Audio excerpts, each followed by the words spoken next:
Entonces, el día de hoy vamos a abarcar todo lo que es el eje hipotálamo, hipófisis y glándulas suprarrenales. Para dar inicio, vamos a hablar de las generalidades.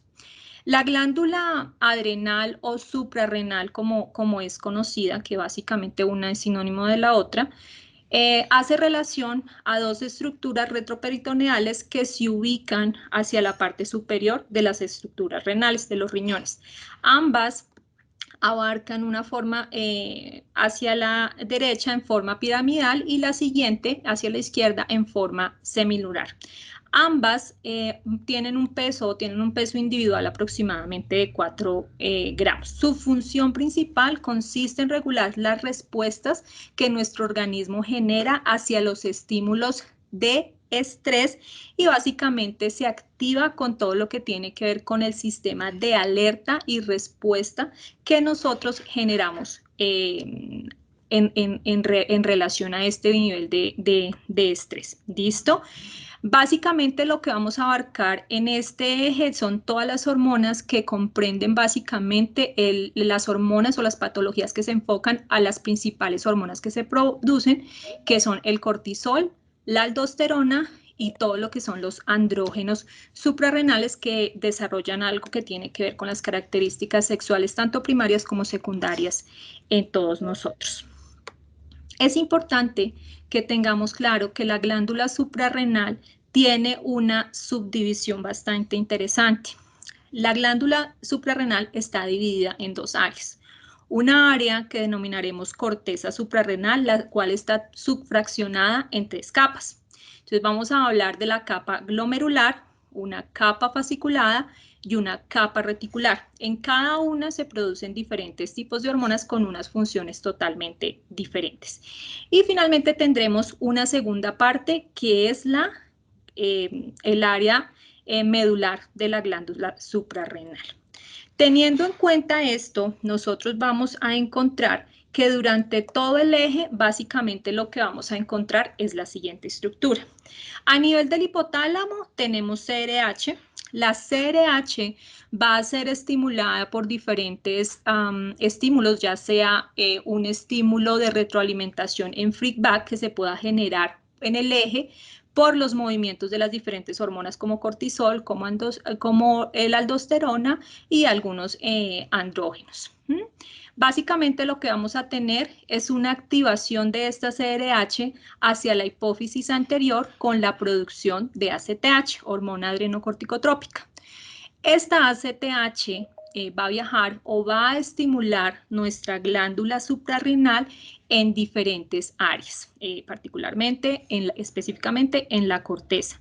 En la corteza va a ser un estímulo hacia las diferentes áreas o hacia las diferentes zonas, generando la producción de las diferentes hormonas. Durante el curso vamos a ver el esquema de todo el eje a través de las diferentes zonas. Es importante que nosotros tengamos en cuenta que la glándula suprarrenal o toda la vía de la glándula suprarrenal, siempre vamos a encontrar que la vía de inicio o la vía de producción hormonal se caracteriza o arranca desde el estímulo, desde la captación de cortisol. De ahí en adelante, todo el eje tiene una serie de pasos que llevan a que este colesterol se convierta en las hormonas finales que van a ejecutar las acciones hacia los diferentes órganos blancos. Como vemos aquí, este dibujito me gusta mucho porque es una forma en la que él resume qué es lo que esperamos encontrar en cada una de las diferentes zonas de la corteza y de la médula de la glándula suprarrenal. Al final del camino vamos a encontrar hacia la zona glomerular que su principal analito productor será la aldosterona. En la zona fascicular, el principal analito producido es cortisol. Sin embargo, vamos a encontrar metabolitos intermedios que también pueden afectar la vía y generar diferentes patologías y que nosotros rutinariamente medimos en el laboratorio clínico. Hacia la zona reticular, que es la zona particular donde se producen todos los andrógenos, vamos a encontrar que los metabolitos principales de producción serán la androstenediona y serán la DEA y la DEAS, que luego bajan hacia sus órganos blancos para producir otro tipo de de andrógenos. Y finalmente tenemos a nuestra médula suprarrenal produciendo noradrenalina y adrenalina con unas características clínicas bien particulares. Entonces, viendo este esquema global, básicamente lo que vamos a observar y arrancar es por cada una de las diferentes zonas de nuestra glándula suprarrenal. La glándula suprarrenal, como lo vimos, está dividida, o la corteza, que sería la primera parte, está subdividida en 3 regiones. Vamos a iniciar con la producción de glucocorticoides. La producción de glucocorticoides quizás es el área principal o el área más importante que tenemos en la glándula suprarrenal. Básicamente, lo que se produce en esta zona, que es la zona fasciculada, que es la primera parte, es la que se encarga de la producción de glucocorticoides. El principal glucocorticoide que se produce es el cortisol. El cortisol básicamente se encarga de hacer una serie de reacciones internas para controlar el metabolismo de la glucosa a través de la gluconeogénesis, extrayendo glucosa y haciendo diferentes mecanismos de activación a nivel celular y a nivel de diferentes órganos para poder reaccionar ante una situación de estrés, de privación, entre otros que ya vamos a ver más adelante. Se le considera una hormona catabólica. Para el eje particular de la zona fasciculada y del cortisol, como lo vimos, siempre vamos a arrancar a través de la vía de inicio del colesterol. La ACTH básicamente lo que hace es tener una alta afinidad por las células de la corteza suprarrenal en la área fasciculada para facilitar el ingreso de ácidos grasos libres para que se empiece a iniciar la cascada de producción hormonal.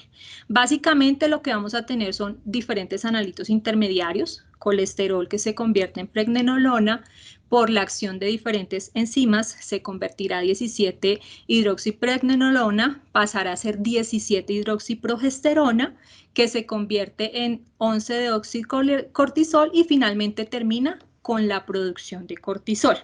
Durante las vías metabólicas que vamos a ver, la vía metabólica se comparte. Quizás el eje adrenal tiene esa particularidad y es lo que hace que a veces clínicamente las diferentes patologías sean similares, pero tienen analitos que hacen la diferencia para guiar el diagnóstico. Entonces, a veces es un poco confuso. Entonces, vamos a resaltar muy claramente estas diferencias para que en el momento de interpretar seamos capaces de ver por qué, aunque yo esté viendo una patología, digamos, que se enfoca hacia cortisol, puede que se afecten otras vías o otras áreas como la aldosterona, como los andrógenos. Es importante que sepamos que las vías metabólicas o las vías de conversión de los diferentes analitos comparten en muchas partes, como por ejemplo vemos esta acá, algunos analitos intermediarios, lo que hace que la patología se vuelva más compleja y empiece como a haber una interacción entre las diferentes áreas de producción hormonal. ¿Listo? Teniendo en cuenta esto, debemos tener en cuenta que el cortisol sí o sí definitivamente es un influenciador muy grande de la vía de activación del eje hipotálamo-hipófisis. Los niveles plasmáticos de cortisol generan tanto un feedback negativo como un feedback positivo, lanzando un estímulo a la hipófisis para que definitivamente se produzca ACTH en el caso de una deficiencia o para que se reduzca cuando tenemos un exceso. Algo muy importante que hemos visto a través de los diferentes ejes es que el sistema inmune ha adquirido una gran importancia durante los ejes. El sistema inmunitario, que era un sistema que de pronto no correlacionábamos mucho en otros momentos a nivel de endocrinología, hoy en día es muy importante. Hoy en día sabemos que las interleuquinas, que el factor de necrosis tumoral es un activador del sistema de los ejes hipotálamo-hipófisis. En este caso, como estamos hablando de un estímulo de estrés, es importante que sepamos que todas aquellas interleuquinas involucradas en procesos inflamatorios, en procesos de reacción inmediata, se aumentan. Y este aumento hace que se haga una activación del eje. ¿Para qué? Para liberar cortisol y para poder responder ante la situación que nos esté generando este estrés. Recordemos que el estrés ya se genera por tipo ambiental, tipo psicológico y el estrés que se pueda generar ante una enfermedad, ¿cierto? Entonces, estas son muy importantes hoy en día por ser unos activadores de la vía metabólica o de la vía de activación del eje, ¿listo? Para el tema de cortisol. Teniendo en cuenta esto, vamos a hablar de las hormonas que interaccionan en esta parte del eje. La ACTH como una hormona principal, la cual se encarga de estimular dos áreas, el área fascicular y el área reticular, y en menor medida la glomerular. ¿Qué es importante de la ACTH? Que sí o sí definitivamente guarda una estrecha relación con los niveles que se produzcan de cortisol. La una definitivamente influencia a la otra. Esto es muy importante porque los niveles que encontremos de uno u otro sí se van a correlacionar entre ellos. ¿Listo? Es importante que tengamos en cuenta que la ACTH se ve estimulada o su mecanismo de acción se refleja de diferentes maneras a través de tres mecanismos. El primer mecanismo que vamos a encontrar es la secreción que tenemos episódica y que forma parte de los ritmos circadianos de liberación de la hormona, que es lo que se hace naturalmente. Naturalmente, nosotros, ¿qué vamos a encontrar? Vamos a encontrar que hacia los diferentes momentos del día, los picos tanto de ACTH como de cortisol van a ser variables. Es importante que tengamos en cuenta que nuestro pico de producción máximo de cortisol se generará más o menos después entre las 6, 7 y 8 de la mañana, que este pico de ACTH y de cortisol con el pasar del día, con el transcurrir de las horas, va disminuyendo. Tanto así que hacia las 4 de la tarde más o menos, pues vamos a encontrar valores mucho más bajos. Hacia la medianoche, muchísimo más bajos y posteriormente a medida que va avanzando obviamente la noche y se acerca el amanecer y ya definitivamente llega el día, pues vamos a encontrar los valores o su pico máximo. El ritmo circadiano de estas hormonas es muy importante porque asimismo los niveles que tomamos a nivel serológico pues deben ser los adecuados para poder identificar adecuadamente la patología. ¿Listo? Nosotros en el laboratorio clínico solemos tamizar de forma de tamización cortisoles o ACTHs en la mañana, 8 a.m. o 4 p.m. Sin embargo, vamos a ver que para ciertas patologías la medición ideal puede ser sobre las 11 de la noche, que en muchas ocasiones se realiza. ¿Listo? Entonces, para que tengamos en cuenta que definitivamente esta hormonita junto al cortisol son hormonas totalmente circadianas. Entonces, esta secreción episódica y de ritmo circadiano es el mecanismo natural, es un mecanismo de liberación constante que tiene el eje. La capacidad, también la CTH, es regulada a través de unos mecanismos de respuesta al estrés. La CTH y el cortisol son de respuesta inmediata. Una vez que se genera el estímulo, se produce ACTH y de forma inmediata se va a producir una liberación de cortisol. ¿Listo? La respuesta es inmediata.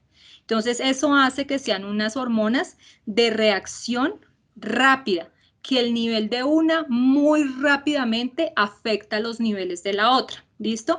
En ese orden de ideas, cuando nosotros hacemos pruebas de estimulación, podemos ver muy rápidamente hacia los 30 minutos si el estímulo fue eficiente o no fue eficiente.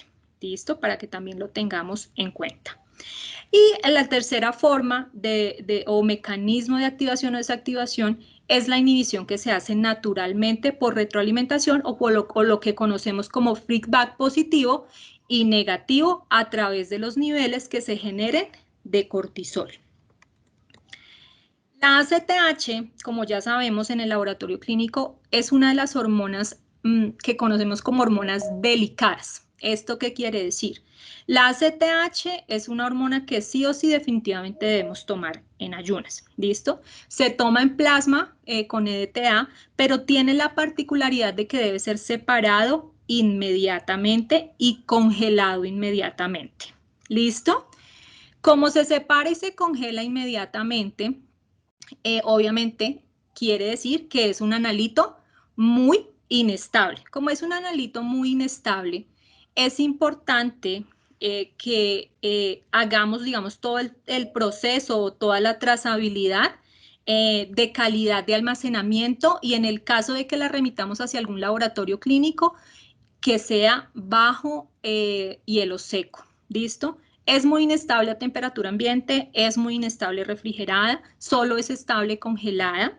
Permite solo un ciclo de descongelación. ¿Eso qué quiere decir? Que se recomienda tomar o almacenar una alícuota adicional en el caso de que se requiera reconfirmaciones. Y o sí definitivamente debe tomarse idealmente entre las 7, 9 y máximo hasta las 10 de la mañana para poder observar valores que realmente puedan tener una significancia clínica. La hormona principal que vamos a encontrar aquí es el cortisol.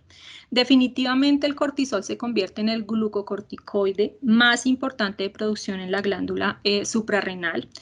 Como ya vimos, esta hormonita nace del metabolismo del colesterol, por lo tanto es una hormona esteroidea. Al ser una hormona esteroidea, requiere del transporte hacia los diferentes órganos blancos en una globulina transportadora de corticosteroides, conocida como CBG.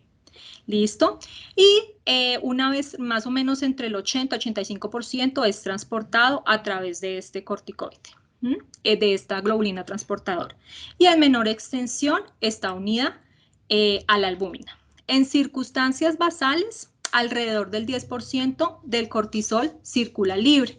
Y el 75-80% es unido o transportado. Eso quiere decir que una vez el cortisol viaja hacia sus órganos blancos, requiere que una vez se una al receptor haya una liberación de la globulina transportadora para que se ejerza la acción o se ejerza el efecto. ¿Qué es importante adicionalmente?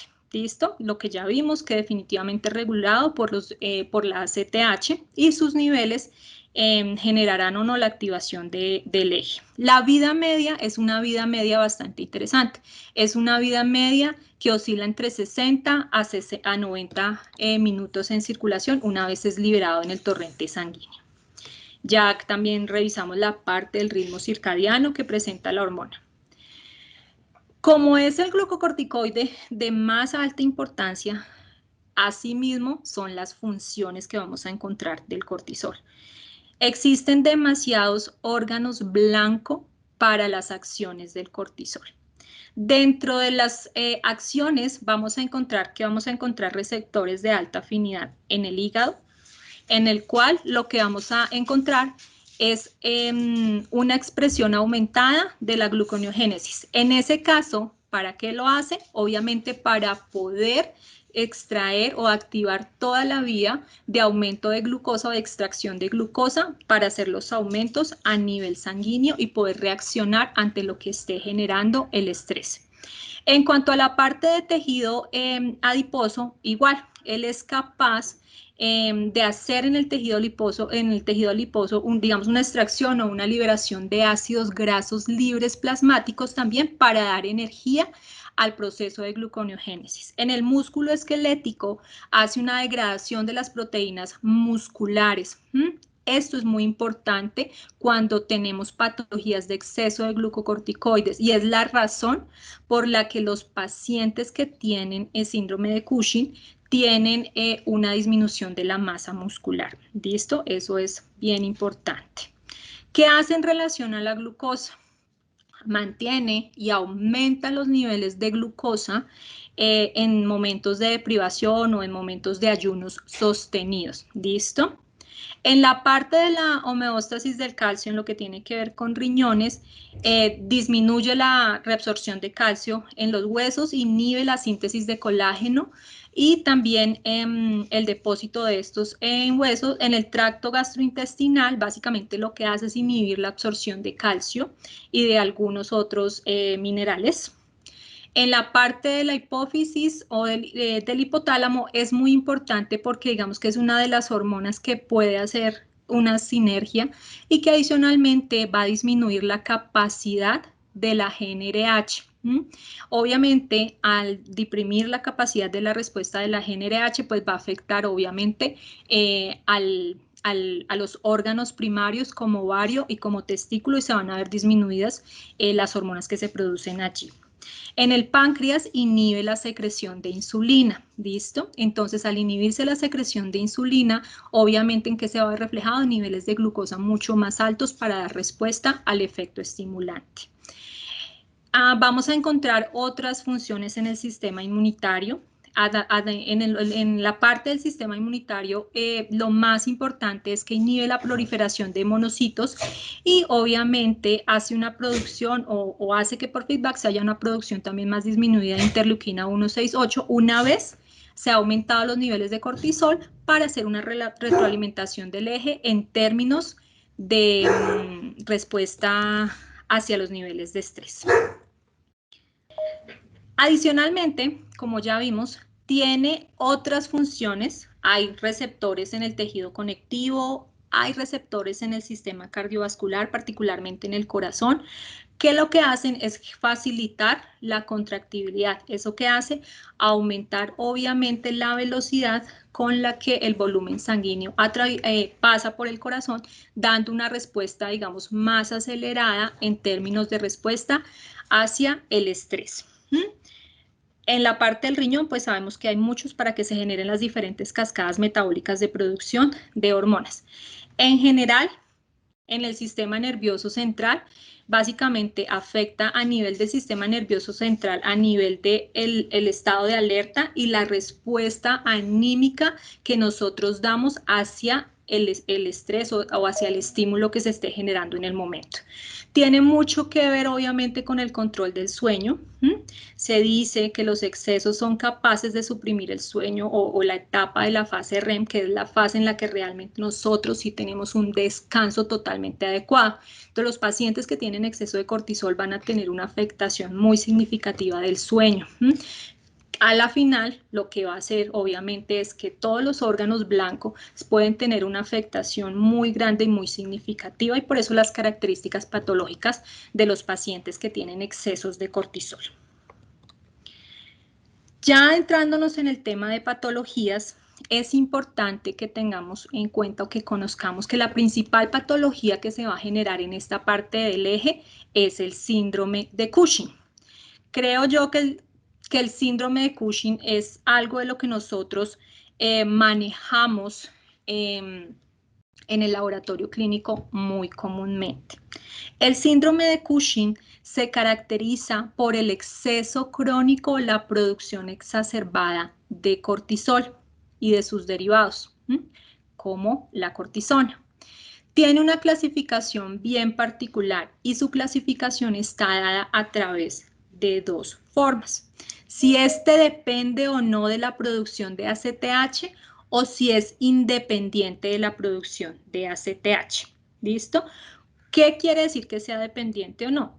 Si los niveles de ACTH son los que se ven afectados o es donde se está generando el estímulo que genera la patología, pues asimismo se va a ver afectado el cortisol. En el caso de la independencia de ACTH, la elevación del cortisol no depende de los niveles de ACTH. En ese caso, los pacientes que tienen este tipo de patologías tienen cortisoles muy elevados, pero tienen ACTHs perfectamente normales, porque no dependen de esa parte del eje. ¿Listo? La dependencia del ACTH corresponde al 85% de los casos de síndrome de Cushing. Generalmente el Cushing se genera o se deriva por un adenoma hipofisiario que es productor de ACTH, un exceso de ACTH por el tipo de adenoma que definitivamente va a afectar los niveles de cortisol.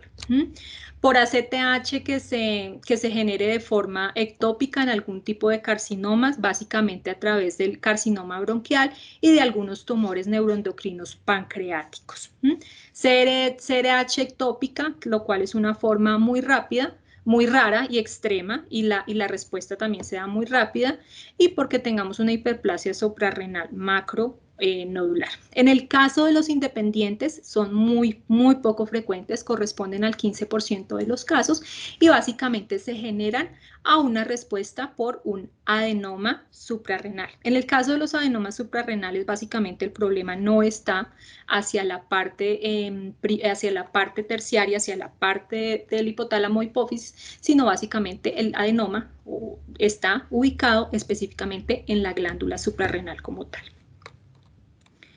Los datos o las características clínicas del Cushing son muy distintas. Generalmente estos pacientes presentan una obesidad bastante significativa, pero es una obesidad que es bien particular. Es una obesidad que básicamente se va a ver reflejada en la acumulación de grasa en toda el área abdominal, parte de lo que es cara, parte de lo que es cuello y en la parte de la espalda, lo que conoceríamos como joroba.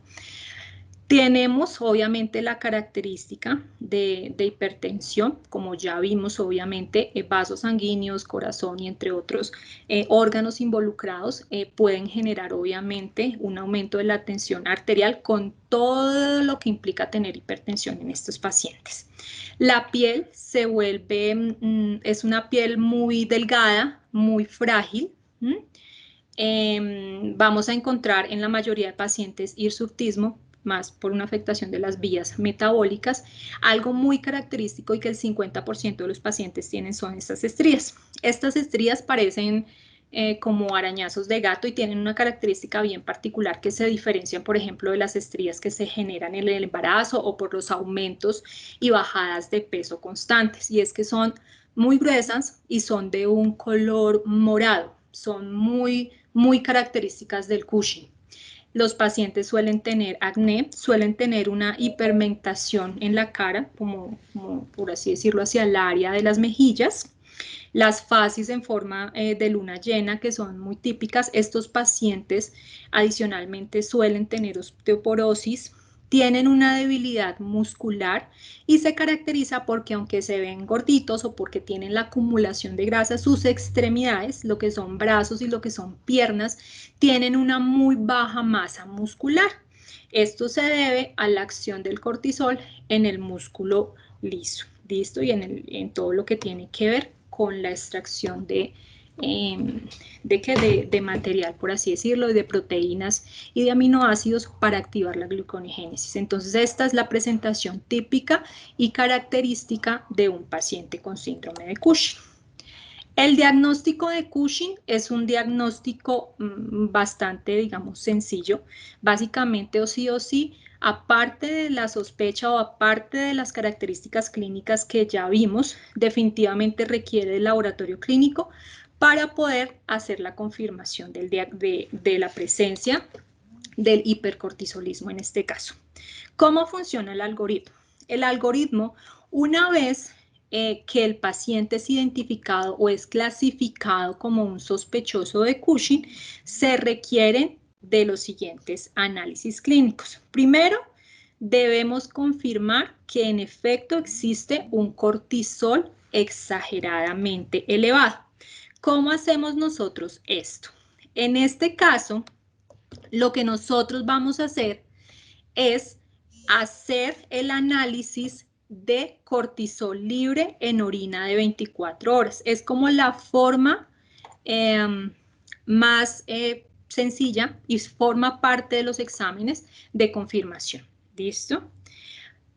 La prueba de dexametasona, que es la prueba en la que tomamos o damos 1 miligramo de dexametasona y en la cual al siguiente día hacemos una medición de ACTH. Adicionalmente, la prueba ya sea de un cortisol nocturno o un cortisol en saliva hacia medianoche o 11 de la noche. Con estos 3 exámenes y dependiendo de los resultados, que en este caso obviamente deben estar totalmente elevados, vamos a confirmar el Cushing. Una vez que exista la confirmación por parte clínica, por parte del laboratorio clínico, sí o sí definitivamente se debe identificar, ya sea a través de imágenes diagnósticas, en dónde se está generando o qué es lo que está generando el Cushing. y ubicar básicamente en este caso si existe un adenoma a nivel hipoficiario o si existe un adenoma en las glándulas suprarrenales. En este caso, como ustedes vieron o como vimos al principio, existen dos clases o es muy importante diferenciar si este síndrome de Cushing depende o no depende de la liberación de ACTH, ¿cierto? En este caso es importante para que lo tengamos en cuenta que el Cushing que es dependiente de ACTH, sí o sí definitivamente vamos a encontrar la ACTH elevada y correlaciona con un cortisol supremamente elevado. ¿Listo? Una vez que arrancamos, listo, confirmamos que nuestro paciente tiene Cushing. Tiene todos los marcadores que ya vimos elevados. El siguiente paso es medir ACTH. Medimos ACTH. Confirmamos que definitivamente la ACTH está elevada. En este caso, este paciente tiene un síndrome de Cushing que depende de los niveles de ACTH. En este caso, lo que se activa es la siguiente y es la confirmación de esta elevación de ACTH. ¿Cómo se hace la confirmación? Se hace a través de una prueba de CRH, ¿listo? En esta prueba de CRH, en el que estimulamos o en el que inyectamos el CRH, lo que nosotros vamos a ver o a confirmar a través de las mediciones de cortisol y CRH es que obviamente hay una activación o una elevación muy significativa de ACTH con un incremento de cortisol. Adicionalmente se pueden hacer pruebas con ingesta o con dosis muy elevadas, más o menos de 8 miligramos de dexametasona, para también confirmar la elevación exagerada o exacerbada de los niveles de ACTH. Ya adicionalmente, una vez que una de estas pruebas nos ha dado positiva o confirmatoria, básicamente lo que se hace es evaluar dónde, nuevamente como les digo, está el adenoma. Para esto se pueden hacer muestreos o algo que se conoce como pruebas de identificación o algo que se hace que es la medición de ACTH en los senos petrosos, que ya se los voy a contar un poquito más adelante. En el siguiente caso, que son los síndromes de Cushing, esos hipercortisolismos ya confirmados, pero que no dependen o que son independientes de ACTH, se mide la ACTH y la ACTH está totalmente suprimida. En este caso, básicamente lo que nosotros vamos a hacer es un test de CRH en el que definitivamente no vamos a tener un estímulo, también se realiza la prueba y vamos a encontrar que definitivamente la ACTH o no se genera ningún estímulo, una ACTH totalmente suprimida y es confirmatorio obviamente de un síndrome de Cushing independiente. En este caso, ¿qué habrá que explorar? ¿En qué parte de la glándula suprarrenal se encuentra el tumor? Que eso pues ya se hace a través de exploraciones ecográficas y ya es más de la exploración de los médicos. Entonces, como vemos, esto hace que el eje sea complejo. Entonces, sí vamos a ver que el Cushing, sí o sí, definitivamente puede tener dos variaciones de ACTH, que lo único que tienen en común que es la elevación del cortisol. Por eso se generan algunas situaciones en el laboratorio que si el paciente tiene el cortisol alto, ¿por qué tiene una ACTH suprimida? Si la lógica me indica, o la mayoría de los casos me indica que debería estar elevada. ¿Listo? Entonces es aquí donde ya empezamos a tener complicaciones en la interpretación de los laboratorios clínicos en el eje. Sí es posible, y como ya vimos, quiero que se lleven esa información. Sí es posible porque existen dos variantes de este síndrome de Cushing. El que depende de la ACTH y el que no depende de la ACTH. ¿Listo? Pero al final del camino, ambos son síndromes de Cushing. ¿Listo? En el laboratorio clínico, para ampliarles un poquito más la información, dentro de las pruebas que nosotros realizamos está la prueba reina, por así decirlo, que es el cortisol libre urinario. Este cortisol se debe recoger con orina de 24 horas, bajo las indicaciones que todos ya conocemos, descartar la primera orina de la mañana y tomarla durante las 24 horas, incluida, pues obviamente, la primera orina del siguiente día, ¿cierto? La ingesta de líquidos debe ser exactamente la misma, el paciente obviamente debe ingerir tener una vida o una rutina normal. Obviamente que no se recomienda la ingesta exagerada de sal, y el médico pues ya dirá o no si es necesaria o no la suspensión de algún tipo de medicamentos que puedan aumentar mucho más o que puedan suprimir el cortisol, perdón. ¿Listo? Que es importante y es una recomendación que se midan los niveles de creatinina. ¿Esto para qué? Para evaluar que realmente el paciente recogió toda la orina que excretó durante las 24 horas. ¿Listo? Es confiable o la muestra es confiable cuando la depuración de creatinina es inferior a 20 mililitros por minuto. ¿Listo? Para que lo tengamos en cuenta. Y la interpretación para confirmación de síndrome de Cushing es cuando el valor es 4 veces superior al límite de referencia normal que tenga la técnica. Si definitivamente pues nuestro cortisol en orina está dentro de los rangos normales, pues definitivamente se descarta el síndrome de Cushing y habrá que buscar otras causas que estén generando el aumento del cortisol. Dentro de estas se encuentran causas poco conocidas, pero que son importantes, que son causas externas, causas como el alcoholismo aumenta, o los pacientes alcohólicos tienen aumentos significativos de cortisol, la ingesta de algún tipo de medicamentos, obviamente glucocorticoides por patologías autoinmunes, también pueden hacer una elevación. Entonces, digamos que sí se deben diferenciar muy bien clínicamente las causas o el origen del aumento del cortisol. La siguiente prueba que realizamos son los cortisoles. Nosotros hacemos de tamización unos cortisoles AM y PM, pero son básicamente, como lo indico, de tamización. Nos dan una orientación para observar cómo están los niveles de cortisol en esos pacientes, pero definitivamente no forman parte del esquema de confirmación para el síndrome de Cushing. En este caso, es importante que a los pacientes que tienen Cushing les tomemos muestras a las 11 o 12 de la noche. Como nosotros vimos, el ritmo circadiano genera que si a las 11 o 12 de la noche, si ustedes vieron en la gráfica, es el pico mucho más bajo, ¿cierto? Entonces, ¿yo qué esperaría encontrar en un paciente normal? Que hacia las 11 de la noche, ya sea que tome una muestra de sangre, lo cual es muy difícil, para eso ahora ya existe el cortisol en saliva, pues el paciente tenga los niveles bajos, totalmente suprimidos, porque así se comportan estas hormonas.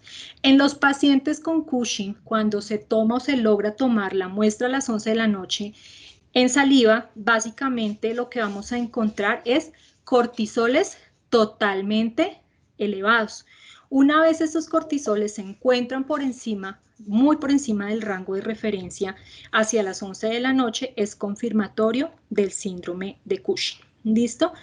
¿Qué es importante tener en cuenta? Que los valores del cortisol en este caso se pueden ver afectados. Aquellas personas que tienen unos estilos de vida complicados, que viajan mucho y que los cambios de hora pueden afectar el ritmo circadiano, habrá que tener un tiempo de estabilización, más o menos de una semana, para que los ciclos de día-noche a nivel de cerebral o a nivel del hipotálamo vuelvan a la normalidad para realmente tener valores creíbles o verídicos de cortisol.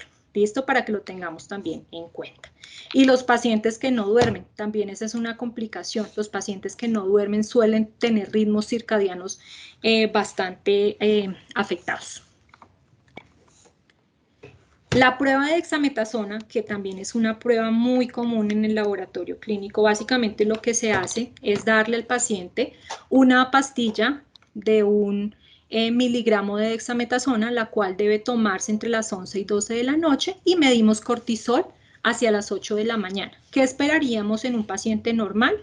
En un paciente normal, pues esperamos que los niveles obviamente de cortisol se mantengan por debajo de 2 microgramos sobre decilitro o por debajo de 50 nanomoles sobre litro. En el caso de los pacientes que no tienen, digamos, o no se genera una supresión, el cortisol pues se va a ver bastante aumentado. ¿Listo? Entonces, en este caso tendríamos una confirmación cuando la dexametasona definitivamente no logra inhibir los niveles de cortisol, porque pues esta es una dosis muy baja que en un paciente normal sí logra generar una supresión. Y finalmente, la prueba con estímulo de CRH. La prueba de estimulación de CRH es lo que conocemos para el eje como una prueba dinámica. En este caso, lo que se hace es administrar por vía intravenosa CRH al paciente y vamos a hacer una serie de mediciones. Hacemos unas mediciones basales, tanto de cortisol como ACTH, y tomamos muestras a los 15, 30, 45, incluso hasta los 60 minutos. ¿Qué esperaríamos nosotros observar? Lo que nosotros esperaríamos observar en este caso es un incremento para los pacientes que tienen Cushing por encima del 34% en relación a los niveles basales y un incremento por encima del 20% para el cortisol en relación a los basales. Entonces acá lo que hacemos es hacer la comparación de valores basales versus valores post-inyección de CRH. ¿Listo? Si los incrementos de ACTH y cortisol no son significativos o son muy mínimos, básicamente estaríamos obviamente descartando el síndrome de Cushing. Hay una prueba que, como ya vimos, es la prueba adicional o es una prueba de identificación más que todo para saber dónde se encuentra el tumor que está produciendo obviamente las dosis altas de ACTH, y es algo que se conoce como cateterismo de senos petrosos inferiores. Es una prueba demasiado especializada, no es muy común que se realice, sin embargo, creería que varios laboratorios clínicos han recibido las famosas ACTH de senos petrosos. Es una prueba que requiere el procesamiento inmediato por parte del laboratorio clínico por el tema de estabilidades de las muestras y por lo difícil y complicado que sería repetir este tipo de prueba. En este caso, ¿qué se hace? En este caso, se inyectan o se introducen una serie de catéteres a través de las venas femorales. Este catéter es subido por toda la vía venosa hasta que alcanza los senos petrosos inferiores que se encuentran a nivel cerebral. Y en este caso se insertan dos, ¿no? Uno para el lado derecho y uno para el lado izquierdo. Una vez que el radiólogo y que todo ese equipo de trabajo confirman a través de imágenes diagnósticas que los catéteres ya están bien ubicados, se procede a hacer una administración o intravenosa de CRH, se toman unas muestras basales, en este caso se toman dos muestras basales, siempre van a ver que hay una muestra basal que está en algo que ellos denominan como tiempo -1 o 0 y otro tiempo que es un tiempo conocido como -5. Esa es como la distancia que hay, más o menos son 5 minutos que se dan entre las dos muestras basales. Se hace la administración de la CRH e inmediatamente se toman muestras a los 3, 5 y 10 minutos. El tiempo de la toma acá es muy corto. ¿Por qué? Porque el estímulo de CRH a nivel del hipotálamo es muy rápido. Entonces administro CRH, y la respuesta, de la hipófisis en generar ACTH es demasiado rápida. ¿Listo? Entonces, ¿qué tomo yo de esos senos petrosos? Básicamente plasmas y sueros para medir ACTH. Una vez que yo he medido o he trabajado estas ACTHs, ¿qué esperaríamos encontrar? Esperaríamos encontrar incrementos o unas reglas. ¿Qué se hace ahí? Se cogen los resultados basales y se dividen sobre los resultados posestímulos y se hace como una especie de índice. Cuando los índices son por encima de 2, es un confirmatorio de enfermedad de Cushing. ¿Listo? Básicamente es el examen que estaríamos realizando. Como les cuento, es bastante complejo y pues no hay, digamos, dudas a que se generen, digamos, problemas preanalíticos en el laboratorio, porque el médico, ahí sí como nosotros decimos, podría ponerse demasiado furioso porque repetir, y no se puede repetir el cateterismo en un tiempo corto, ¿no? Entonces no podríamos pedir ni nuevas muestras. En este caso, lo ideal es que siempre ante unos senos petrosos se tomen por lo menos 2 alícuotas de las muestras para poder hacer los reprocesos que se consideren pertinentes. ¿Qué es importante también para el laboratorio clínico? El laboratorio clínico, cuando hace obviamente todo el tema de recolección de datos clínicos, medicamentos que toman los pacientes, es importante que tengamos en cuenta que hay 2 condiciones que pueden afectar los niveles de cortisol. Una, básicamente está enfocada obviamente hacia el embarazo, el alcohol, como les cuento, los pacientes que toman glucocorticoides, y acá es importante que tengamos en cuenta que este tipo de muestras, particularmente para estar área del eje, se deben tomar en ayunas. ¿Listo? ¿Por qué? Porque la glucosa o el exceso de glucosa puede aumentar los niveles de cortisol. ¿Listo? Y en la parte de los medicamentos es importante que los pacientes, dada la indicación médica y obviamente bajo la supervisión, y si el médico da la orden, se suspendan algunos medicamentos que pueden generar una interferencia con las mediciones de las pruebas dinámicas que realicemos.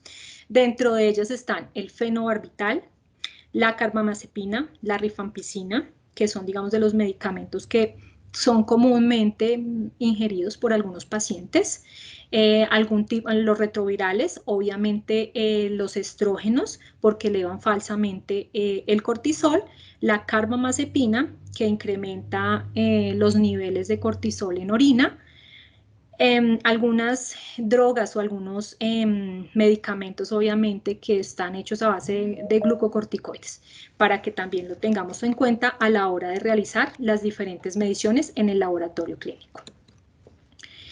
Otra patología, ya cambiando, es el efecto opuesto. Ya no tengamos niveles elevados de cortisol, sino que tengamos niveles suprimidos de cortisol.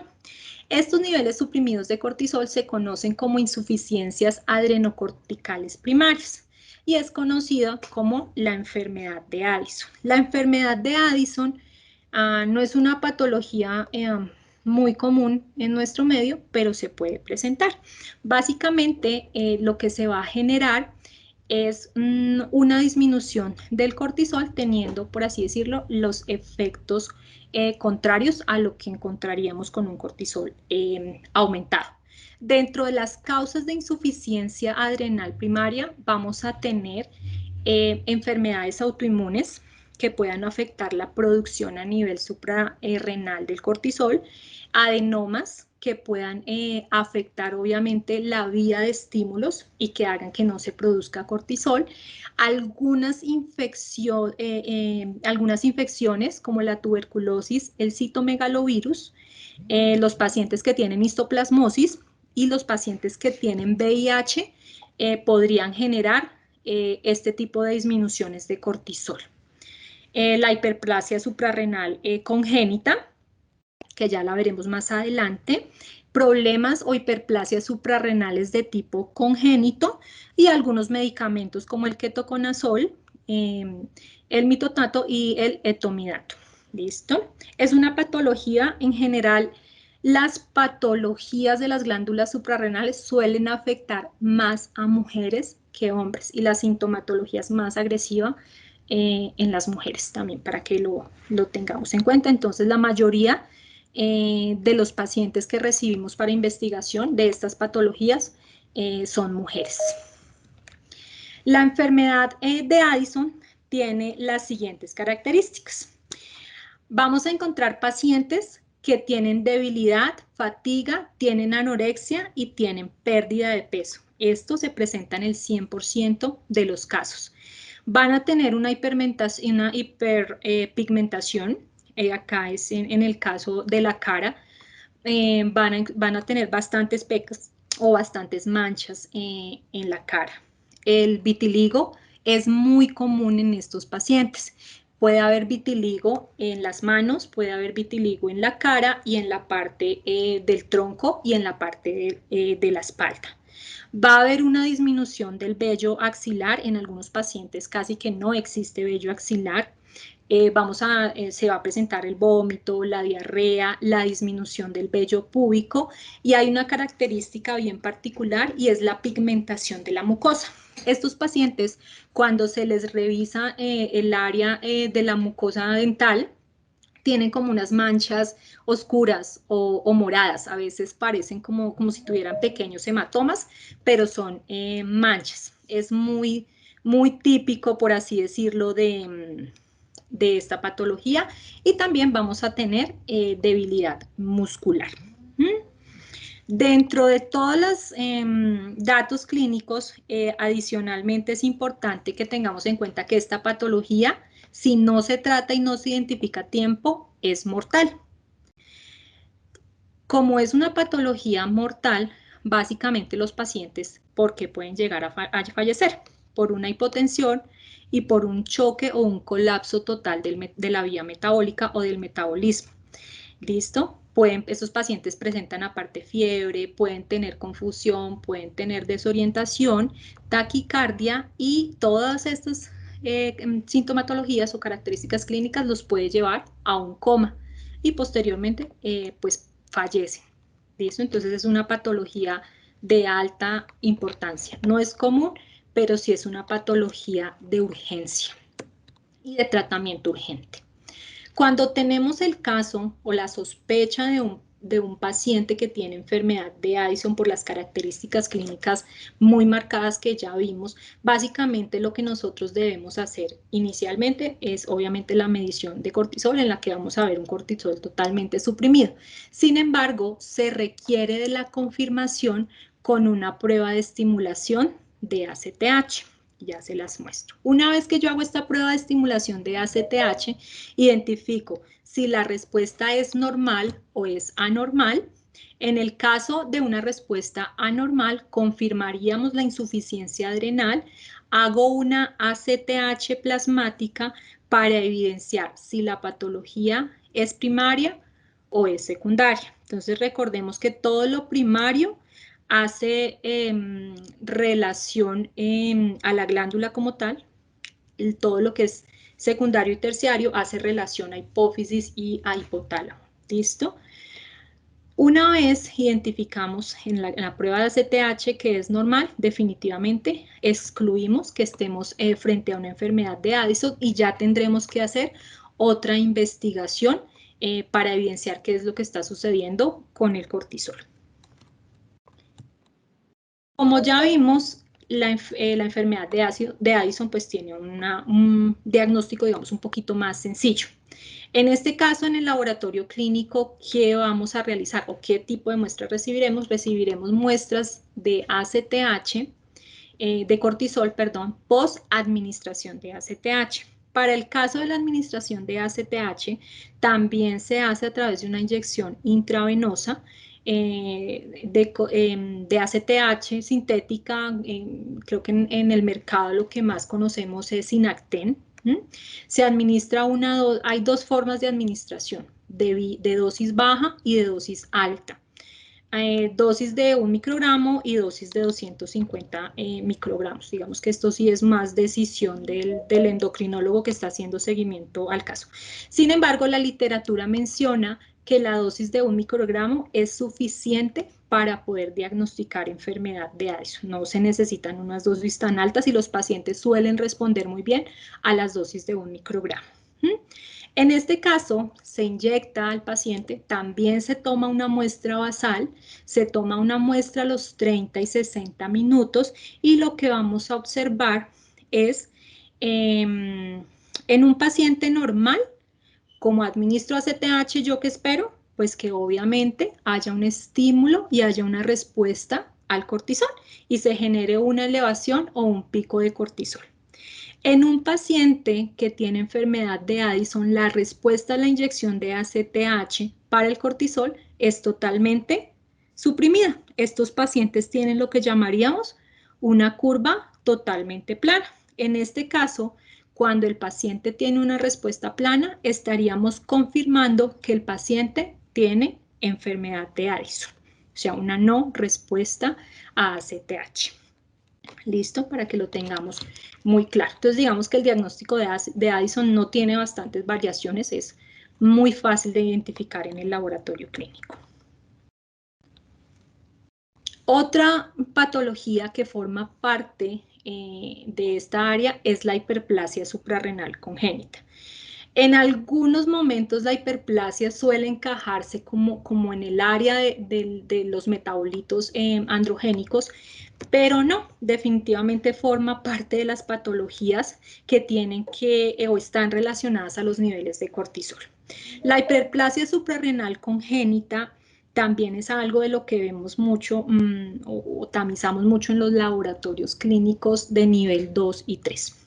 La hiperplasia suprarrenal congénita se caracteriza por una deficiencia alterada de productos adrenales. Básicamente lo que vamos a tener es una afectación de la androstenediona, de la DEAS, pero se deriva realmente de una deficiencia de cortisol. ¿Listo? Para que vayamos aquí aclarando. Entonces, se encasilla tanto en patología androgénica como en patología de producción en la parte de cortisol. Entonces, aquí, ¿qué tenemos? Una disminución de cortisol, una interrupción de la vía metabólica que termina en producción de cortisol. Básicamente, ¿qué se va a generar?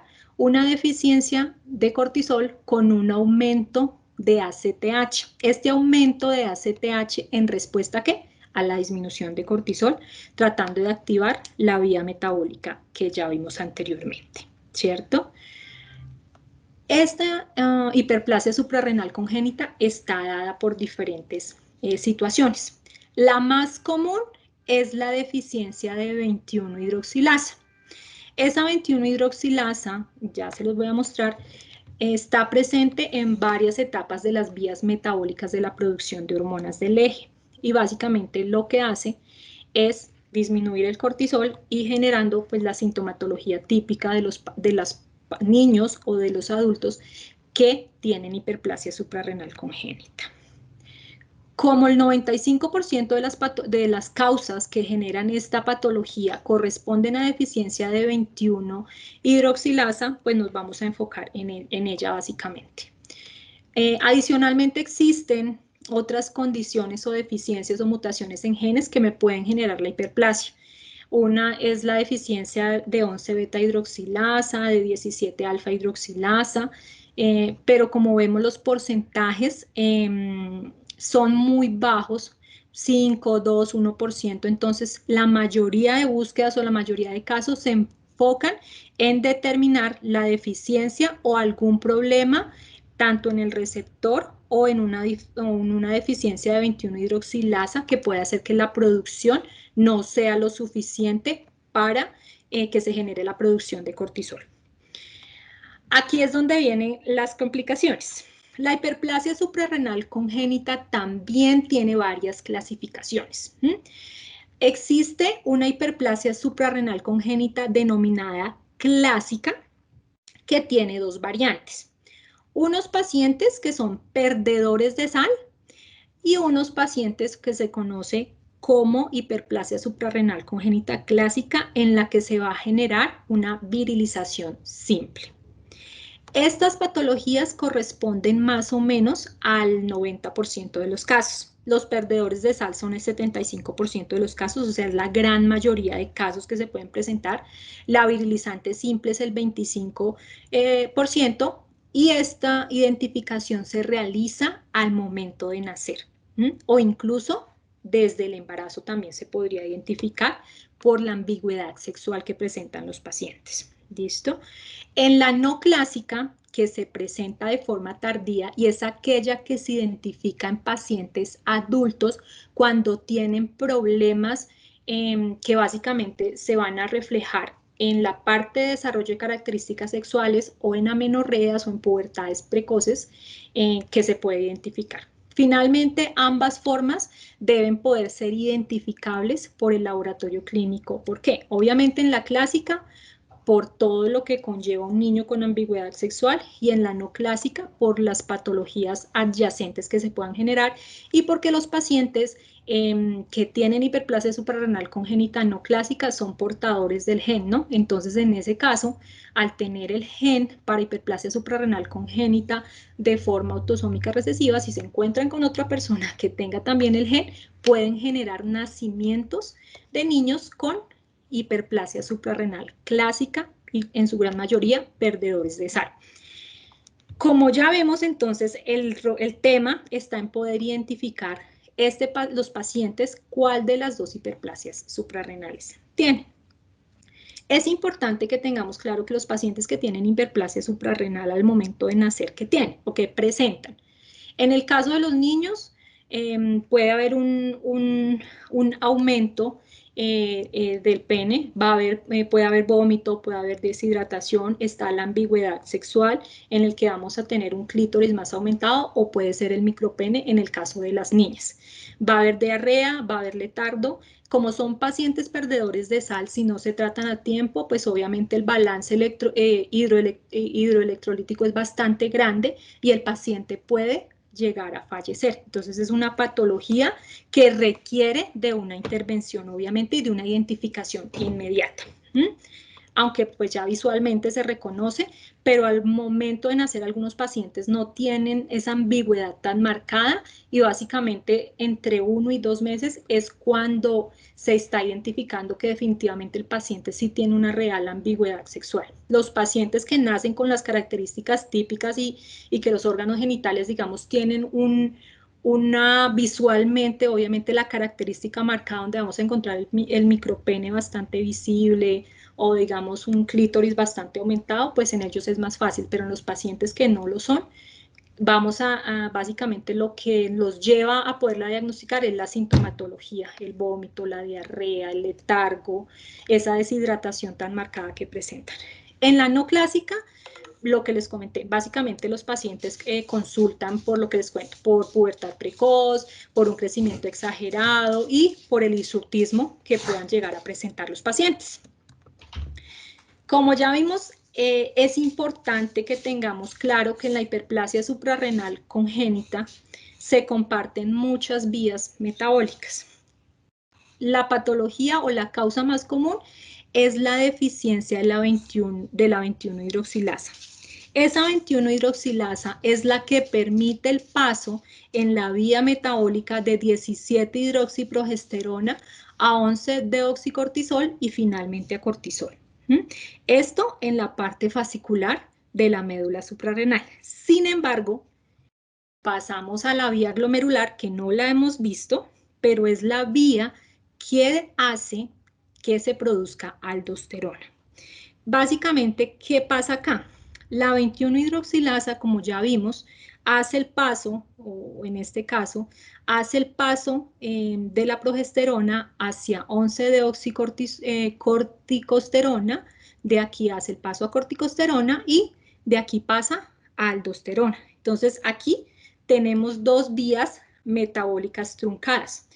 Como son dos vías metabólicas truncadas, pues básicamente lo que vamos a tener acá es un aumento de 17 hidroxiprogesterona con una disminución de cortisol y con una disminución de aldosterona. ¿Listo? Esto en el caso de pacientes que tengan hiperplasia suprarrenal congénita con pérdida salina. Este cuadrito que está acá de la presentación clínica de los pacientes es muy importante porque no todos los parámetros bioquímicos en el laboratorio se van a ver iguales. La pérdida salina o los pacientes que son perdedores, aparte de tener la 17 hidroxiprogesterona aumentada y el cortisol disminuido, suelen tener aldosteronas totalmente bajas. ¿Por qué? Porque la deficiencia de 21 hidroxilasa es total, lo que hace que la vía no se active y no se produzcan ni cortisol ni aldosterona. Estos pacientes, como adicionalmente son pacientes que son perdedores de sal, Entonces van a tener sodios totalmente bajos con potasios elevados. El sodio y el potasio en esta presentación va a hacer que el eje aldosterona, renina, angiotensina se vea alterado. Como consecuencia, obviamente, a esa pérdida de sal se activa el eje y la renina se activa. ¿Listo? Entonces vamos a tener una renina totalmente elevada. ¿Listo? Como ya vimos, un cortisol totalmente suprimido. ¿Listo? Para que lo tengamos claro. Eso cuando son los pacientes perdedores de sal. En la parte virilizante simple, que es una, digamos, una versión menos agresiva de la patología, que básicamente se caracteriza ya sea por una disminución en la producción, sin embargo se produce 21-hidroxilasa, por una variante o una modificación en el receptor que hace que la captación sea menor y que la producción sea inferior, vamos a encontrar que estos pacientes, como sí están produciendo de alguna manera, pueden llegar a producir cortisol, que vamos a encontrar una aldosterona normal, porque la vía no está totalmente truncada. ¿Listo? Entonces estos pacientes producen aldosterona y son capaces de producir cortisol. En este caso, aunque tienen todas las características menos marcadas que los perdedores de sal, vamos a encontrar que lo que sí tienen, obviamente y naturalmente, son las 17-hidroxiprogesteronas aumentadas, pueden o no tener reninas aumentadas, pero en la gran mayoría de casos la renina se encuentra normal. Van a tener un cortisol aumentado porque sí logran alcanzar a producirlo. Obviamente el problema está en que la vía metabólica o la captación, digamos, no es adecuada, lo que hace que sin embargo existan andrógenos como DEA, como androstenediona y 17-hidroxiprogesterona elevados, que ya vamos a ver que activan otras vías a nivel de ovario y de testosterona, que son muy importantes en la definición de características sexuales primarias o durante la etapa embrionaria. Entonces eso es lo que hace que tengan ciertas características virilizantes o alguna afectación en los órganos sexuales sin que sea tan marcado. En muchas ocasiones puede ser incluso indetectable, a diferencia de los perdedores de sal. En el caso de los pacientes que tienen hiperplasia suprarrenal no clásica, ahí es donde viene la complicación, porque ellos suelen darse cuenta durante la vida adulta. Son los pacientes adolescentes, más o menos entre 10, 14, dependiendo del momento de la vida en que se generen o identifiquen ciertos síntomas. En este caso son pacientes que van a tener aumentada la 17-hidroxi, no tanto obviamente como los que tienen la clásica, pero pueden tener otros marcadores normales, pueden tener aldosterona normal, pueden tener renina normal y pueden tener cortisoles totalmente normales. En ellos que se afectarían la parte de andrógenos, entonces van a tener DEAs ligeramente aumentadas, pueden tener androstenedionas ligeramente aumentadas, testosterona ligeramente aumentadas. Ay. Les agradezco cerrar, por favor, el micrófono.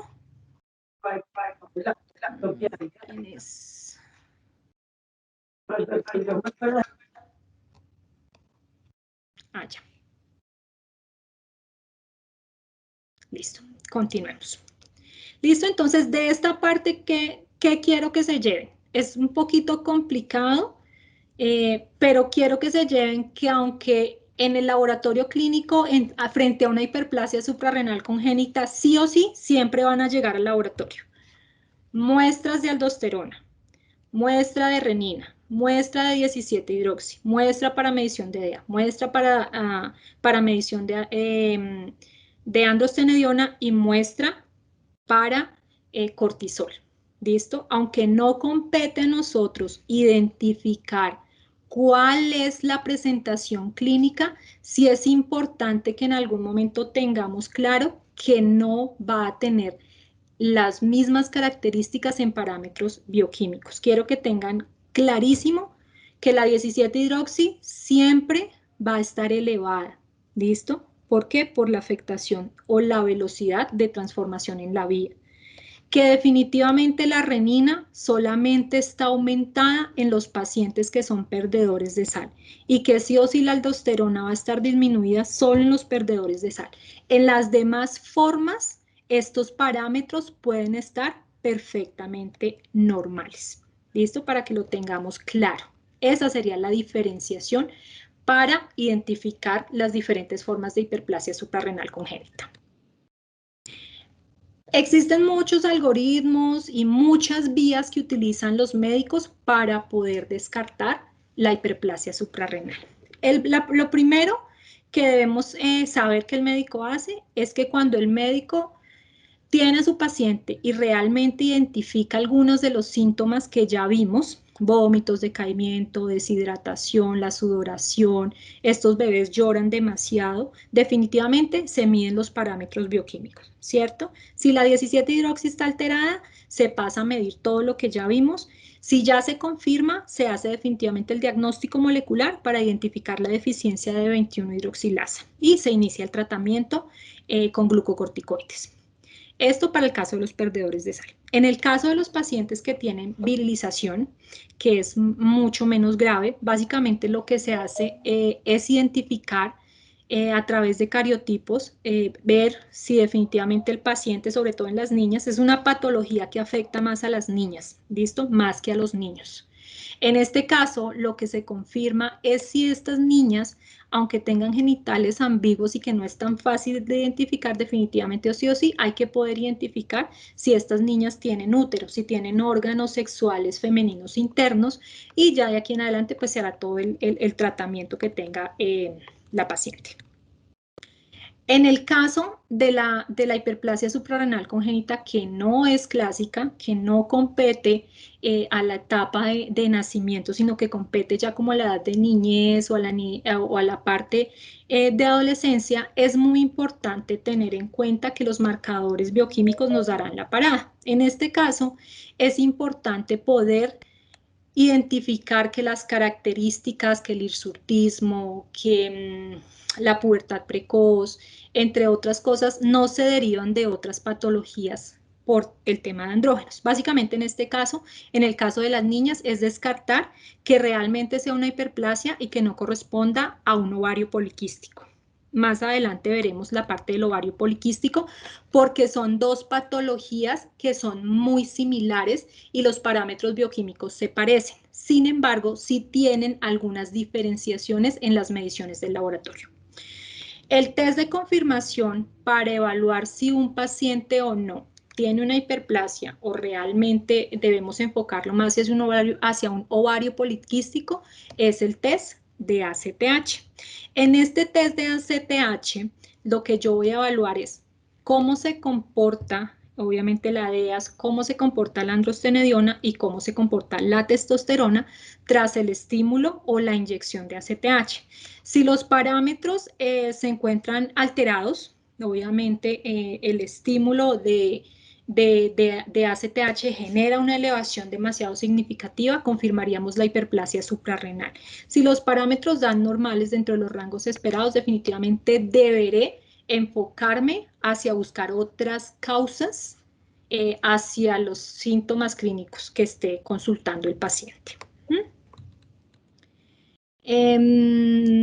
La tercera forma, digamos, de identificar hiperplasia suprarrenal congénita que nos lleva a la primera forma es la tamización que se hace de 17-hidroxiprogesterona durante el nacimiento. Digamos que en nuestro país no forma parte tanto como de los cribados obligatorios en el tamizaje neonatal como la TSH, pero si captáramos o hiciéramos 17-hidroxisprogesteronas en tamizaje neonatal, básicamente lo que podríamos identificar son pacientes con 17-hidroxiprogesteronas elevadas, a las cuales tendríamos que hacer toda la medición de parámetros bioquímicos que ya vimos anteriormente para poder confirmar o descartar la patología. Eso es básicamente la primera parte, todo lo que tiene que ver con glucocorticoides, ¿listo? Enfocados hacia patologías del cortisol. En este caso, seguimos con los mineralocorticoides. Los mineralocorticoides básicamente hacen relación a la producción de aldosterona, que es el principal metabolito que se produce. La ACTH es capaz de estimular muy bajamente la zona glomerular haciendo una producción de aldosterona. ¿Listo? La aldosterona tiene una vida media corta entre 15 y 20 minutos. Este es básicamente el eje de la función de la aldosterona, en el que vamos a tener un riñón que produce aldosterona y que va a generar la activación de la vía metabólica ante la retención de agua y sal, el aumento o cuando hay una deprivación del aumento, ya sea por, no sé, por pérdidas sanguíneas, por hemorragias, se va a activar el eje, va a activar renina, va a activar angiotensina, que va a activar toda la vía metabólica que termina en la producción de aldosterona. ¿Listo? En este caso, lo que vamos a encontrar es una aldosterona que está producida por diferentes estímulos. Estos estímulos están dados por vasopresina, ACTH, serotonina, por los niveles elevados de potasio, por renina y angiotensina. Digamos que es una vía un poco diferente y más compleja, que al final del camino, ¿a qué me lleva? A que se genere hipertensión suprarrenal. Esta hipertensión suprarrenal va a tener bastantes efectos deletorios o tóxicos, por así decirlo, en los pacientes. Cuando los niveles de aldosterona son demasiado altos en los pacientes, esta hipertensión puede llevar a que los pacientes tengan falla cardíaca, tengan falla renal y finalmente estos pacientes pueden llegar a fallecer. Dentro de las causas o dentro de las principales causas de esta hipertensión suprarrenal por elevaciones de aldosterona están el hiperaldosteronismo primario, está la hiperplasia suprarrenal congénita, pero en formas no clásicas. Es como la forma más común de presentación. En este caso, el hiperaldosteronismo primario tiene una forma muy, digamos, fácil de diagnosticar. Lo primero es que estos pacientes se caracterizan porque obviamente tienen una aldosterona demasiado elevada, una renina suprimida, y se caracteriza porque tienen algo que se conoce como la triada. Primero van a tener una hipertensión sostenida. Son pacientes que cuando se les mide la tensión está por encima de 140/90. Son pacientes hipertensos resistentes a medicamentos antihipertensivos y generalmente son pacientes que adicionalmente tienen historias de ser hipertensos desde jóvenes y tienen historia familiar, ya sea de familiares con hipertensiones, con resistencias a tratamientos o pacientes ya confirmados con hiperaldosteronismo primario. En este caso, la tamización o lo que hacemos en el laboratorio clínico es la medición de aldosterona y la medición de renina. ¿Listo? Una vez hacemos la medición de aldosterona y renina, el médico o incluso el mismo laboratorio clínico puede hacer algo que se llama el ratio de renina-aldosterona. Este ratio es básicamente la división del valor de aldosterona sobre el valor de renina en unas unidades específicas, y si este ratio está por encima de 5,7, confirmaríamos que el paciente tiene un hiperaldosteronismo primario. En este caso, también tiene pruebas confirmatorias, como son la carga o la prueba de carga de solución salina, la prueba de ingesta oral de sodio, que son de las que más hacemos acá. Y finalmente, el hiperaldosteronismo primario se genera en su gran mayoría por adenomas en la glándula suprarrenal que van a generar que se produzca un exceso de aldosterona. Entonces, acá las imágenes diagnósticas serían confirmatorios de la patología.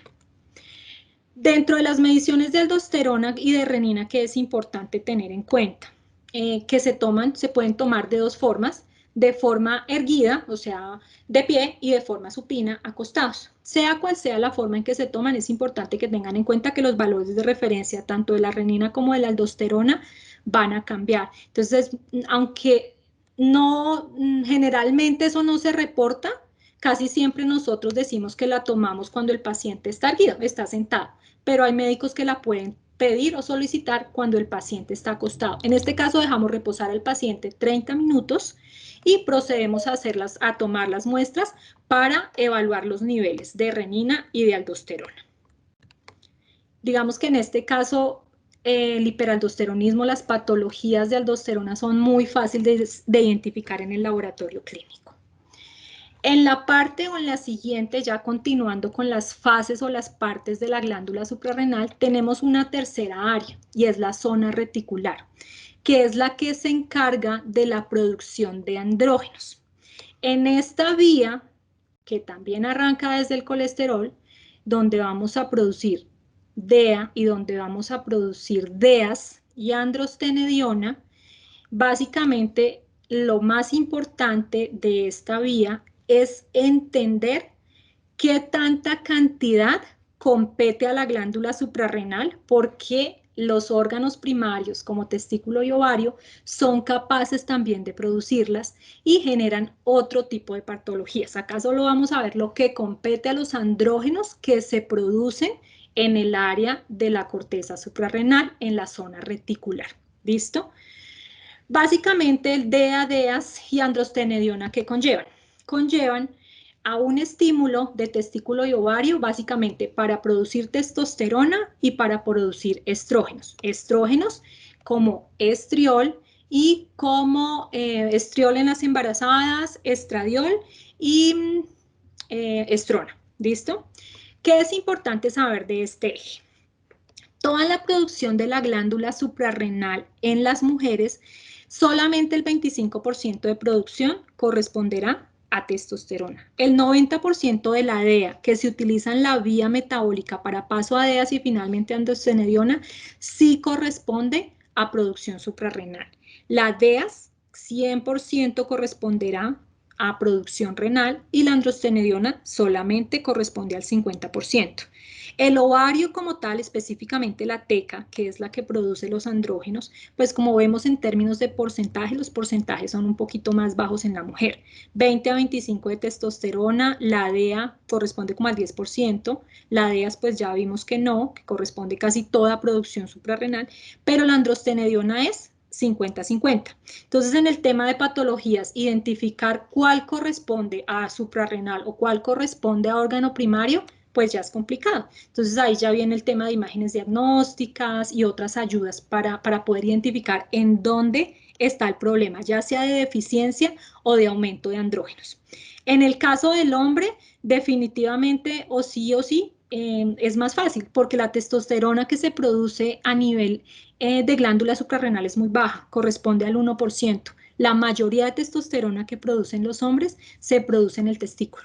¿Listo? Entonces, digamos que las patologías en ellos relacionados a andrógenos, específicamente a testosterona, pues competen más al área directamente de testículo y no a la parte suprarrenal. Igual en la clase anterior vimos todas las patologías que tienen que ver con testosterona en el área de testículos. Entonces, no lo tocaremos acá. ¿Qué es importante de los andrógenos? Que la principal patología que se genera es el hiperandrogenismo, exceso de andrógenos. Este exceso de andrógenos se puede generar ya sea por una función hiperactiva de la glándula suprarrenal.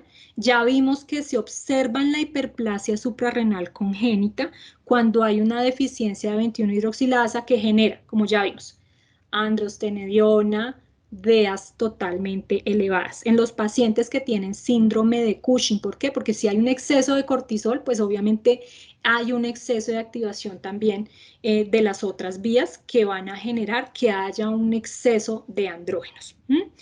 Va a haber en los casos de los pacientes que tienen hiperprolactinemia, porque el exceso de prolactina también puede activar el eje haciendo un aumento de la vía metabólica de andrógenos.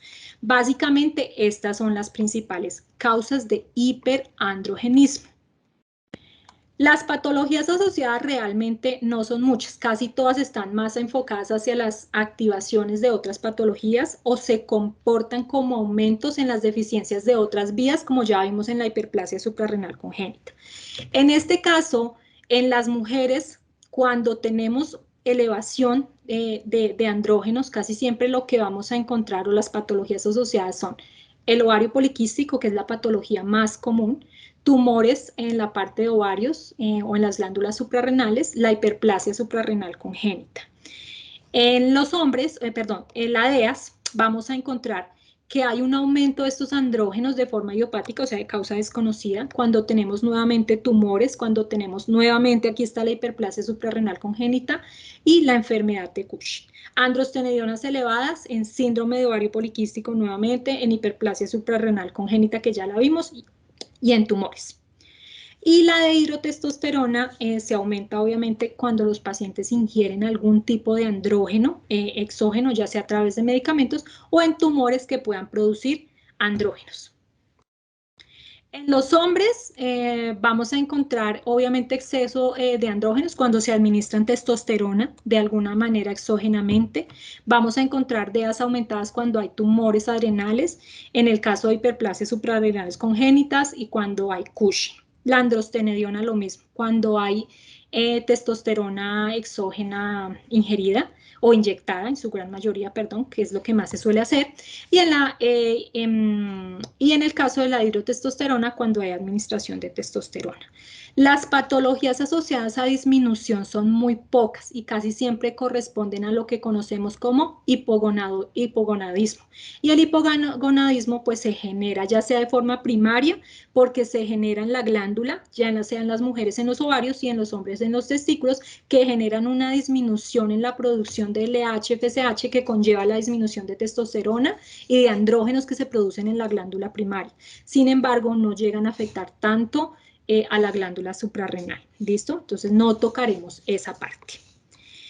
Básicamente acá nuevamente menciono la DEA, que no la mencionamos mucho, pero que sí se produce en gran cantidad. La DEA es una hormona que rutinariamente no medimos en el laboratorio clínico, pero forma parte de la vía y se produce en gran cantidad como sustrato, obviamente para la producción de androstenediona y de DEAs, ¿cierto? Tiene una gran importancia a nivel cerebral y a nivel celular. Hoy en día se sabe que tienen que ver mucho con el aumento de la longevidad y de la salud cognitiva. Entonces ustedes van a ver que muchos pacientes adultos mayores ingieren DEA. ¿Por qué? Porque la DEA con el pasar de la edad naturalmente disminuye y eso hace obviamente que envejezcamos mucho más y que nuestra capacidad de retención de información a nivel cognitivo disminuye. Entonces suele darse esta DEA para mejorar esa sintomatología, esa pérdida de memoria y para aumentar un poco el tema de replicación celular y de mejoras de nivel celular. ¿Listo? Para que lo tengamos en cuenta. Y no se mide en ninguna de las patologías que les comento. Básicamente la están midiendo como parte del bienestar en el adulto mayor. ¿Listo? Teniendo en cuenta esto, la patología principal pues es el hiperandrogenismo, ¿listo? En este caso, el ovario poliquístico. El ovario poliquístico es una condición muy frecuente en las mujeres que causa básicamente el hirsutismo, resistencia a la insulina, que haya oligomenorrea o que hayan alteraciones en el ciclo menstrual e infertilidad. Básicamente, aunque no es una patología que netamente corresponda a la glándula, porque como ya vimos, también se produce en el ovario, básicamente lo que se va a generar es que estos quistes o estos quistes que se puedan hallar en el ovario van a generar una mayor producción de LH que al final se va a ver reflejado en un aumento de andrógenos, que es lo que finalmente va a generar las características típicas en las mujeres que sufren de ovario poliquístico. Entonces, como ya vemos, tienen alopecia, tienen aumento de peso, tienen el hirsutismo y la irregularidad menstrual, que es lo que más las características y es la principal consulta al médico, la irregularidad menstrual y el aumento de peso. En el ovario poliquístico, que es importante, que se identifiquen muy claramente los síntomas para poder direccionar al médico. Manejarla o identificarla a nivel de laboratorio clínico es bien difícil. Es tal vez la patología que más confusión puede generar, porque se parece mucho o tiene muchas partes como de hiperplasia suprarrenal congénita no clásica. Entonces, es bien confusa de identificar. Sin embargo, ¿qué debemos tener en cuenta? Que se caracteriza por el aumento de andrógenos, por los ciclos menstruales irregulares y porque ecográficamente pues, se identifican los quistes en el ovario, ¿cierto? En este caso, ¿qué es importante tener en cuenta en estos pacientes? que hay el hirsutismo o la característica o la sintomatología clínica que llevan al médico ¿a qué? A ordenar exámenes de laboratorio. En este caso, ¿qué ordenará? Testosterona, androstenediona, DEAS, 17-hidroxi, cortisol. ¿Qué es importante tener en cuenta? Que la 17-hidroxi en estos pacientes no está aumentada, está normal. Y aquí ya hay una diferencia con la hiperplasia suprarrenal, ¿cierto? ¿Qué tienen de común? Que los demás andrógenos, lo que es androstenediona y DEA, van a estar aumentados. ¿Listo? Para que lo tengamos en cuenta. Una vez que ya hemos identificado a través del laboratorio que los andrógenos están elevados, pues seguimos al siguiente paso, que es la parte ecográfica, identificar que realmente la paciente tenga los quistes y esto es lo que esté generando los síntomas que manifiesta la paciente. Dentro del laboratorio clínico, ¿qué vamos a encontrar? LH aumentada, la relación de LH-FSH aumentada, globulina transportadora sexual disminuida, prolactinas elevadas, mullerianas aumentadas y sí o sí androstenedionas aumentadas con testosteronas libres aumentadas y testosteronas totales aumentadas. La diferenciación que les mencioné para no guiar el diagnóstico hacia una hiperplasia suprarrenal no clásica, o sea, de vida adulta, pues está dada por la 17-hidroxiprogesterona. Aquí la 17-hidroxiprogesterona está totalmente normal. Y en la hiperplasia recuerden que la 17-hidroxi está totalmente aumentada. Entonces digamos que como vimos hasta el momento, es bien importante y bien complicado el tema de las diferenciaciones entre formas clásicas y no clásicas de las diferentes partes del eje de la glándula suprarrenal.